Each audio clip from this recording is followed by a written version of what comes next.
ብዙ ጊዜ የሚያሳፍር ነገር ይኖረናል። ሁላችንንም ቢሆን ሰው የማያውቅብን የምናፍርበት አንዳንድ ችግር አለብን አይደል?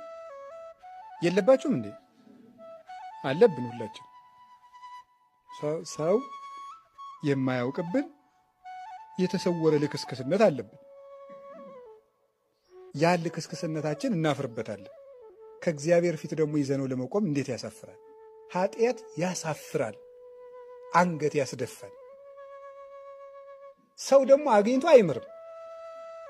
ሰው እንኳን አግኝቶ ሊምር እየተከታተለ እኮ ራሱ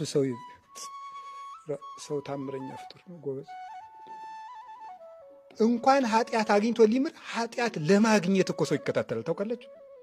ለማግኘት በየት ዋሉ፣ በየት አደሩ፣ እነገሌ ምን ሰሩ፣ ምን ተናገሩ። ክርስቶስን ጸሐፍት ፈሪሳውያን ምን ውስጥ ስህተት ለማግኘት ነበር የሚጠሩት? ንግግር ውስጥ ኃጢአት ለማግኘት ተራራ ይወጣሉ፣ ቁልቁለት ይወርዳሉ። ግብር ለቄሳር እንክፈል ወይ? ይቺ ሴት በዝሙት ተይዛለች ትወገር ወይ? ትወገር ቢል ጨካኝ ለማለት፣ አትወገር ቢል የሙሴን ሕግ ሽራህን ለማለት። ስህተት ለማግኘት ሰው ይፈልጋል። ልንገራችሁ ሲሆን የሰው ስህተት አይታችሁ እለፉ። ካቃታችሁ ደግሞ የሰው ስህተት አትፈልጉ። የሰው ስህተት የሚፈልግ ሰው ስሙ እንዲህ ይባላል፣ እኩይ ፍልስጣ ይባላል።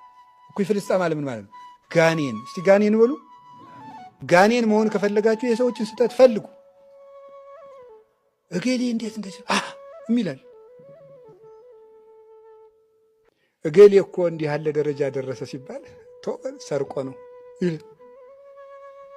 እንዲሁ ግርም እኮ ነው የሚያደርገው። እገሌ እኮ እንደዚህ ያለ ሰርቆ ታቦት ሽጦ ነው ይላል። እገሌ ሊቆነ የዋጣት ነገርማ አለች። እንዲሁ ምን አይነት እኮ ፍዳ እኮ ነው ፍዳ። በቃ እንደዛ እያልን በቃ እንዲያው ለነገሩ ሁሉ ሌላው ቀርቶ እኮ የሰዎችን መልካም ነገር ስንሰማ እገሌ እኮ ጥሩ ነው፣ እገሌ እኮ እንዲህ ያለ ነው፣ እገሌ እኮ እንዲህ ያለ ነው ሲባል ነው። ግን እንዲህ ባያረግ ይላል። ይሁን እኮ ቅናቱ ነው፣ ከውስጥ የሚነደው ቅናት ነው እንደዚህ የሚያደርግ። ይህ ሰይጣንነት ነው፣ የሰው ስህተት መፈለግ።